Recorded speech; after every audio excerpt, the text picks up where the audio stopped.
I always believed that love was something straightforward, something pristine. At least, that's what they convey in the movies. I met Adam when I was 24, freshly graduated from college, brimming with hope and aspiration. He was 27 then, a bit older, a tad more experienced, yet still on the path of self-discovery. He possessed that effortless smile that made you feel that all would be well. He wasn't just any ordinary guy. He had an air of confidence, but it wasn't conceited, it was genuine. I adored that quality in him. I vividly recall the first time we met. It was through a mutual acquaintance on Facebook. Neither of us was seeking anything overly serious. I had just embarked on my marketing career, and Adam was working as a junior accountant at a firm in the city center. We connected instantly, bonding over our mutual love for indie films and obscure bands, things that made us feel distinctive. Every conversation with him flowed effortlessly. In no time we were texting each other constantly. He'd send memes or humorous thoughts on Instagram, and we'd FaceTime late into the night, even though he had to work early the next day. It wasn't long before we were officially dating. I remember our first date, not overly elaborate, just a small cafe in Boulder where we could hear each other above the clatter of coffee cups. We spent hours chatting, and when I gazed at him, I knew something was distinct. We had an undeniable connection. Adam had this serene, laid-back nature that made me feel secure. I thought, this is it. This is what I've been awaiting. And I believe he felt the same. We were together for 3 years before Adam proposed. I was 27 and he was 30. We were both at a stage in our lives where settling down seemed like the appropriate thing to do. I remember the night he asked me. It was at a beloved little Italian restaurant. He didn't get down on one knee or make some grand gesture, but it was ideal. Just the two of us, a quiet moment, and a question that altered everything. I said yes without a moment's hesitation. Our wedding was small yet beautiful. We held it in the backyard of his parents' house in Denver, surrounded by family and close friends. The ceremony was simple, nothing overly lavish, but it was ours. I glanced around at the people I loved and thought, this is my life now. This is where I belong. We were so young, so full of potential. In the early years of marriage, it was a period filled with excitement and novelty. Adam had advanced to the position of senior accountant, and I was gradually growing more confident in my marketing career. When I was 30, just a year after our wedding, we purchased a house in Colorado Springs. It was a modest abode, perhaps a bit too spacious for just the two of us, but we managed to make it work. We would jest about how our future children would adore it. I vividly recall when we moved in, we spent numerous hours painting the walls together, setting up the furniture, striving to make it truly feel like our own. However, gradually things began to shift. It wasn't a dramatic or sudden change, nor was it a major altercation. Rather, it was the accumulation of numerous small matters. I found myself growing increasingly frustrated with Adam in ways I had not anticipated. He would work long hours at his firm, returning home late most evenings, and when he did arrive, he was completely exhausted. He would collapse onto the couch and scroll through his phone, checking emails or texting his friends on Facebook, while I was left to handle everything on my own. Initially, I didn't mind. After all, I was a stay-at-home wife. I had the leisure time to take care of the house, cook dinner, and organize our lives. But as the days passed, I started to resent it. I started to feel as if I was shouldering the entire burden. When Adam came home late, I would be sitting at the kitchen table, staring at the stack of dishes and wondering if he even noticed how much I was doing. I attempted to discuss this with him, but it never seemed to be the right moment. When I brought it up, Adam would look at me and say, "I'm working hard for us, Leah. You know that, right?" And of course I knew. I knew he was doing everything in his power to provide for us, but that didn't alter how I felt. I felt invisible, as if the things I accomplished didn't matter. After yet another arduous day of handling all matters single-handedly, I decided to call my mom. I desperately needed someone to whom I could pour out my heart. Adam was working late once again, and I felt completely drained, exhausted, and quite frankly rather resentful. I picked up the phone and dialed my mom's number. She answered after the third ring. "Hey honey, what's going on?" she queried. I can't bear this anymore," I said, my voice quivering. "I feel like I'm the sole one holding everything together. Adam doesn't even notice. He just arrives home, settles on the couch, and does nothing. He doesn't comprehend. I'm tired. I hadn't even been aware of how furious I sounded until the words were gushing out of me before I could halt them. I didn't even hear Adam enter. Who are you talking to? Adam's voice sliced through the air. His tone wasn't angry, rather it was more hurtful. I spun around and there he was standing in the doorway, eyes wide.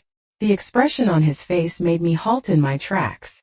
I didn't know how to rectify it, how to take back the words I had just uttered. He didn't speak for a long while. Neither did we. I felt the weight of the silence between us. That was the instant when everything began to shift. We hadn't fought like this before. It wasn't an argument over money or chores. It was something more profound. It was the unvoiced matters that I had been suppressing for too long. And now, with that phone call, I had finally verbalized them. I didn't know it then, but that one thoughtless phone call would transform everything. A thick tension and silence pervaded the air. In the days that followed, Adam and I didn't engage in much conversation. I could sense the distance between us expanding with each passing hour. Whenever I looked into his eyes, a pang of guilt would strike me, yet simultaneously, I couldn't shake off the frustration that had been accumulating within me for months, perhaps even years. It wasn't as if he didn't care. I could tell that he did, but it simply wasn't sufficient. It wasn't enough to make me feel noticed, to make me feel listened to. And the more I attempted to disregard it, the louder the emptiness grew. I contemplated that maybe he just didn't understand, or perhaps he didn't care enough to make an effort. But after that phone call, I noticed something different in his eyes, a hurt that I hadn't anticipated. It wasn't anger, but it was genuine. It was the kind of hurt that made me question everything I had ever presumed about our relationship. Adam didn't lash out at me. That wasn't his style. Instead, he withdrew even further into himself. He started coming home later, not due to work but because he didn't want to confront me. I could sense it in the way he avoided looking at me, in the way he muttered half-hearted greetings as he entered through the door. It was as if I were living with a stranger, someone who used to be the person I could talk to about anything, but now we scarcely exchanged a word. I spent countless hours replaying the conversation with my mom repeatedly in my mind. I kept wondering, had I truly said those things? Had I really informed her that Adam wasn't doing enough, that I was bearing all the weight of our life on my shoulders? I didn't even recognize the woman in that conversation. But it was too late now. The damage had already been done. After a while, the silence became unbearable. One evening, approximately a week after the phone call, Adam came home late once again. I was sitting in the living room, mindlessly scrolling through my phone, attempting to divert myself from the tension. He walked in, his eyes scanning the room, avoiding mine. I could feel the weight of his presence, as if the air had thickened. "Hey," he muttered, placing his keys on the counter, still not looking at me. "Hey," I replied, my voice scarcely audible. A heavy silence hung between us, like an impenetrable wall that neither of us knew how to bring down. Finally, I broke the silence. I spoke, not entirely sure where those words were emerging from, but feeling an urgency to say something before I exploded. "Adam," I said, my voice shaky yet resolute, "we need to talk." He slowly turned to face me, his expression inscrutable. "About what?" "About everything," I replied, my heart pounding furiously in my chest. "About us. About what happened." He didn't respond initially, just stared at me, as if he was attempting to determine if he even wanted to engage in this conversation. After a long and drawn-out pause, he heaved a sigh and took a seat at the kitchen table, rubbing his eyes with his hand. "Leah," he said, his voice quieter than I had anticipated, "I don't even know where to begin. You hurt me. I don't think you realize just how much." I could feel the lump in my throat swelling. I hadn't intended to hurt him. I never had such a desire. But the truth was I had. And now as I faced him, I became acutely aware of just how much. He shook his head, still not looking at me. "It's not just about the words, Leah. It's about everything that's been building up. You've been shutting me out for months. You think I don't notice?" I blinked, taken aback. "I haven't been shutting you out. I've just been, I don't know, trying to keep everything together." "By yourself?" he asked, finally looking at me. His eyes filled with a mixture of frustration and sadness. "You don't think I've noticed? You think I don't see how much you've been caring? But you never talk to me. You never tell me what's going on. You just expect me to know. His words stung, but they were true. I hadn't been communicating. I hadn't been honest with him about how much I was struggling. I thought that if I just kept everything together, if I just held it all in, it would somehow get better. But it didn't. I didn't want to burden you, I said, my voice breaking. I didn't want to be that wife who constantly complains. You're not burdening me, Leah, he said, his voice softer now, though still tinged with hurt. But you can't expect me to read your mind. I'm not a damn mind reader. We sat in silence for a few moments, the weight of his words sinking in. I had spent so much time trying to be the perfect wife, the perfect mother, the perfect everything. And in the process I had shut him out, believing that if I just kept going, if I kept everything under control, things would be fine. But they weren't fine. They hadn't been fine for a long time. I don't know what to do anymore, Adam, I admitted, my voice barely audible. I feel like I've lost everything. I don't even know who we are anymore. Adam looked at me, his eyes filled with a mix of sadness and something else, something I couldn't quite place. I don't know either, he said, his voice barely above a whisper. But I don't want to lose us. That was the first time in days that I felt like we were actually talking, really talking. It wasn't easy and it wasn't comfortable, but it was a start. For the first time in a long time, we were finally facing the truth. Our marriage wasn't perfect. It wasn't even close. But there was still something there, something worth fighting for. And that, more than anything, gave me hope. Hope that maybe, just maybe, we could figure this out. It had been a couple of weeks since that uncomfortable conversation between Adam and me, yet the ambience within our home still seemed laden with unresolved tautness. Initially, I had presumed that matters might improve. After all, we had recognized the issue, hadn't we? We were supposed to be attempting to rectify it. However, the reality was that we both remained lost, still uncertain of even where to commence. I endeavored to be more forthright, truly I did. I made an effort to engage in conversation with him more frequently, to share my exasperations rather than allowing them to fester, but each time I did so, it felt as though we were merely skimming the surface. There was always this unspoken barrier between us, something neither of us knew how to dismantle. One evening, Adam returned home late yet again. This time, though, I was already awake and waiting. I knew we couldn't endure another night of silence, of avoiding one another. I needed to express what had been weighing on my mind for weeks by now. Adam, I said as he walked through the kitchen doorway, standing there, his tired eyes glancing at me for a fleeting second before he promptly looked away. Yeah, he replied, his voice flat and tired, yet still carrying that hint of the unspoken. I can't do this anymore, I stated, the words slipping out of my mouth before I could even halt them. I hadn't anticipated them to sound so conclusive, but they did. He slowly turned to face me. What do you mean you can't do this anymore? He asked, his tone defensive. I mean, I feel like we're living in two separate worlds, Adam. I don't even recognize us anymore. We used to talk about everything. Now it feels like we're just going through the motions. I'm drowning here, and I don't know how to fix it by myself. My voice cracked on the last sentence, and I felt the weight of everything that had been building up for months fall over me. Adam ran a hand through his hair and let out a deep sigh, clearly frustrated but not angry. I'm not the one who's been shutting everyone out, Leah, he said, his words cutting through the air like a knife. I'm working every day trying to hold this family together, and all you do is act like I'm not doing enough. Do you have any idea how that makes me feel? His words stung. He was right, of course. I had been pushing him away, expecting him to somehow read my mind. I had been angry at him for not being there, but I never really asked him to be there. Do you have any notion of what it's like for me? I retorted, my ire escalating. You return home late each night, and I'm left here, all by myself with the children. I scarcely have a moment to myself.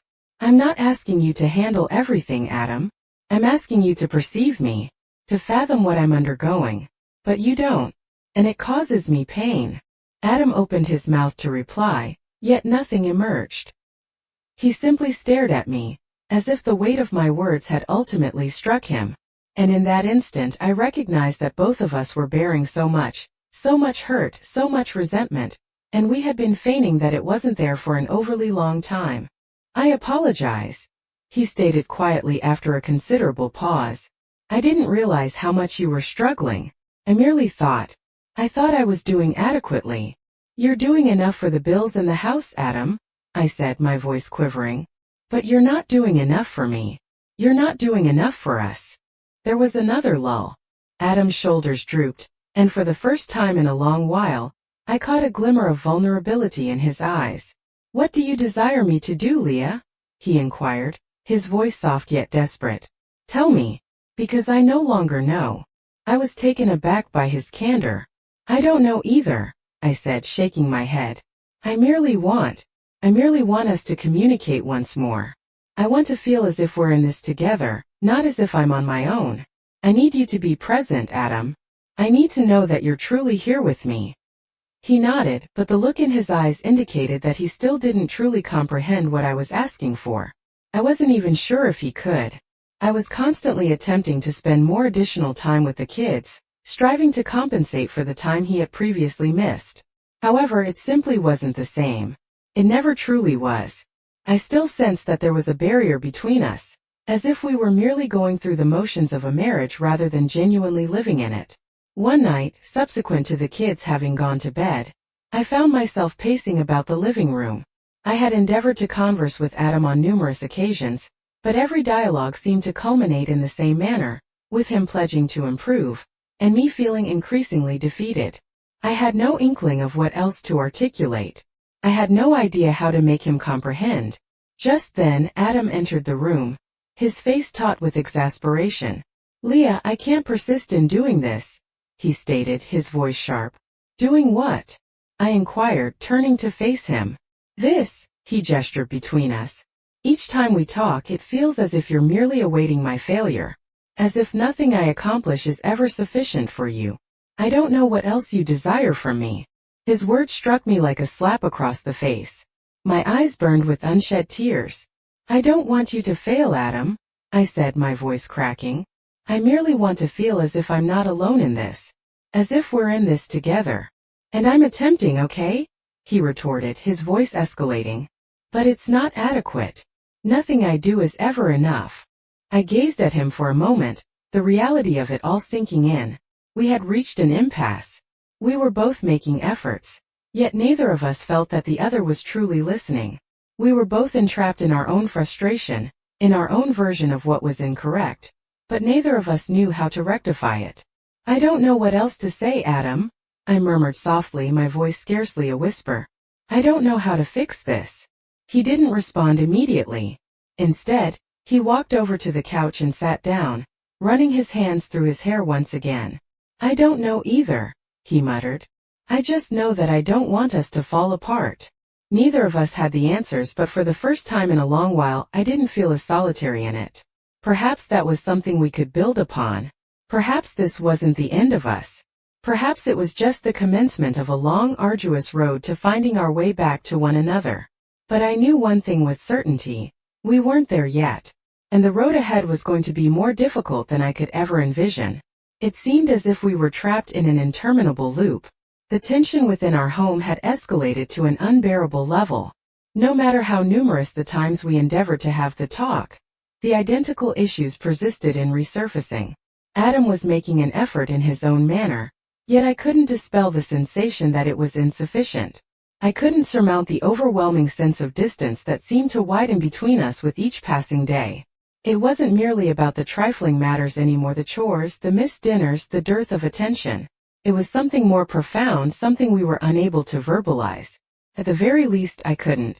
Adam appeared to believe that all would be well as long as he was home more often, as long as he dedicated additional hours at work and fulfilled my requests. But I required more than that. I needed him to perceive me, to comprehend me, not merely my tasks and responsibilities, but the woman I once was prior to all of this. The woman who held dreams, who yearned to feel loved, not merely tolerated. One evening, subsequent to dinner, when the children had ultimately gone to bed, I was seated at the kitchen table, staring vacantly at the stack of dishes awaiting to be washed. I hadn't even recognized that I'd been staring at it for the past half hour until Adam's voice disrupted the stillness. You're still doing that, huh? He stated, his tone sharp, almost irritated. I glanced up to find him standing in the doorway, arms folded. I could tell from his stance that something was amiss. He was tense and agitated. Doing what? I inquired, my voice frigid. I didn't possess the energy for yet another altercation, yet I could sense it approaching regardless. Staring at the dishes as if they're going to cleanse themselves. You've been at it for hours, he replied, his words laced with exasperation. Perhaps if you lent a hand once in a while I wouldn't have to stare at them, I retorted before I could restrain myself. The words had escaped before I even processed them. I pushed my chair back with a sharp scrape. It's not about the damn dishes, Adam. It's about everything, I said. It's about how you're never here. How you don't even know what's going on in this house anymore. How you don't see me. Adam's jaw clenched. I see you. I see you just fine. You're always angry, always upset about something. I don't know what you want me to do anymore. I took a step closer, not entirely sure if my intention was to make my point or merely to elicit a reaction. I don't want you to do anything, Adam. I want you to be here. I want you to care, to actually listen. I'm not asking for a perfect husband. I'm asking for someone who isn't a stranger. We stood there in silence for a long while, the weight of my words hanging heavy in the air. I could see the hurt in Adam's eyes, the frustration slowly building beneath his composed exterior. He opened his mouth as if to say something but then stopped himself. He ran a hand through his hair, releasing a long sigh. He quietly stated, I don't know what has befallen us. His voice softened. We used to be so effortless. We used to laugh, chat for hours on end and make plans together. Now it feels as though we're two individuals residing in the same house, yet we're not truly living together any longer. His words had a greater impact on me than I had anticipated. I could sense the lump forming in my throat as I endeavored to hold back the tears. I know, I murmured. I know precisely what you mean. I missed that too. But merely missing it didn't bring about any change. We were still trapped in this cycle, and no matter how many times we endeavored to break free from it, we seemed only to dig ourselves in deeper. Adam took a step nearer to me, his stance now less guarded. I'm striving, Leah. I truly am. But I have no idea how to mend this. The vulnerability in his voice was sufficient to cause my heart to ache. I had spent such a long time blaming him, resenting him for things he didn't even know he was doing wrongly. But at that moment, standing there, I recognized how much I had been shutting him out, how much I had been demanding from him without offering anything in return. I don't know how to fix it either, I conceded, my voice scarcely above a whisper. But I'm exhausted, Adam. I'm so tired of feeling as if I'm shouldering all of this by myself. He reached out, tentatively at first, as if he wasn't certain whether I would pull away, and placed his hand on mine. It was a small gesture, yet it felt like a lifeline. I don't want you to bear it alone, he said softly. I don't. But I don't know how to assist. Perhaps we need to talk to someone, I suggested, the idea taking form in my mind as I spoke. Perhaps we need to go to therapy. We can't continue doing this to ourselves. Adam gazed at me for a protracted moment, contemplating it. Eventually he nodded, albeit reluctantly. I'll do it. If it will help us fix this, I'll do whatever is necessary. It was a step in the right direction. Perhaps it was the commencement of something that could assist us in finding our way back to one another, piece by piece. As we stood there in the kitchen, our hands still entwined, I sensed a minuscule glimmer of hope.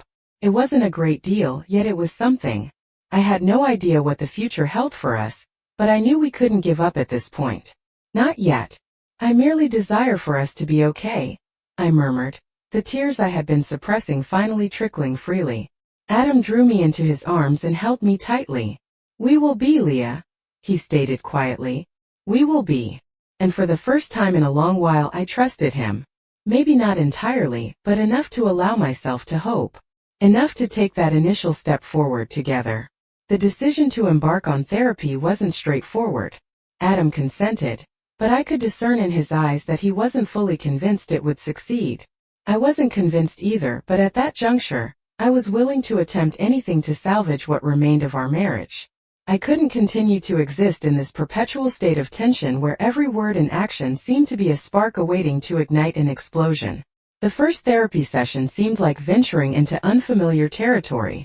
We were seated on opposing sides of the room, nervously fidgeting with our hands while the therapist, a composed, middle-aged woman named Dr. Roberts, requested that we discuss what had led us there. I could sense Adam tensing up beside me, as if bracing for a confrontation. Dr. Roberts began with me, asking me to share what had been transpiring. My throat became parched, yet I found myself speaking before I could second guess. I have the sensation that we're leading parallel lives, I stated, my voice quavering. We're both in the same residence, but we're not truly together. We've lost something I can't precisely identify. I feel alone, and I don't believe Adam perceives it. I glanced over at Adam, half anticipating him to interject, to defend himself. But he remained silent, his expression inscrutable. Adam, what's your perspective on this? Dr. Roberts queried, redirecting her attention to him. Adam shifted in his seat, gazing down at his hands. I don't know. I suppose I've been attempting to do what I deemed correct. Work harder, provide more, be a better husband, but it appears as if she's not content regardless of what I do. His voice was low, almost despondent. It's as if I can't prevail. There it was, that same sentiment I had been striving to articulate for months. This sense of failure that loomed over both of us. I detested it. It wasn't his fault, nor was it mine. We were merely two individuals lost in the labyrinth of our own emotions, incapable of finding our way out. She said after a long pause, "It feels like being misunderstood and disconnected. That is indeed a difficult situation to be in, but it is not insurmountable. The initial step is acknowledging the problem, and you both have accomplished that." For the subsequent hour we engaged in a back-and-forth conversation, delving through layers of frustration and resentment, attempting to uncover the root cause of our issues. I found myself sharing matters that I hadn't even realized were perturbing me until I verbalized them. How Adam's long working hours made me feel unnoticed, how I didn't know how to ask for what I required without feeling like a burden, and how I had ceased to believe that things could improve. By the conclusion of the session I was drained both physically and emotionally, but for the first time in a long while, I sensed a glimmer of something akin to hope. We hadn't resolved everything yet, but we had begun to untangle the mess, bit by bit.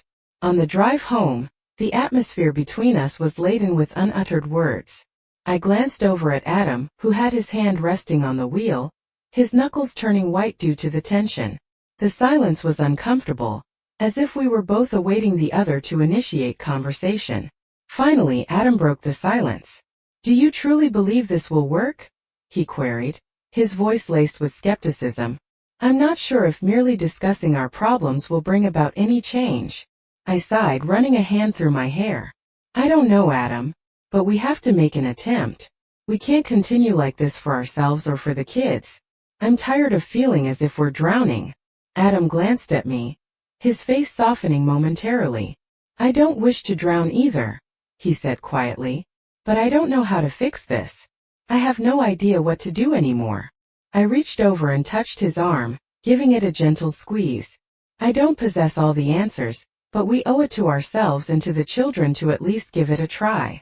For the first time in months, a sense of understanding emerged between us. This wasn't a complete solution, yet it was a stride in the right direction. Ahead of us lay a long path, but at least now we were traversing it together. The subsequent few weeks were a haze of therapy sessions, awkward silences, and attempts to reconstruct our relationship. Adam endeavored to be more present at home, though it wasn't always effortless given his work schedule. I made an effort to express my needs more distinctly, even though it initially felt unnatural. We had our moments, both good and bad, but something was indeed shifting. One evening, after a particularly intense argument regarding whether Adam was allotting sufficient time to the kids, I found myself in the kitchen, fuming. I had uttered things in anger that I didn't truly mean. Adam had done the same.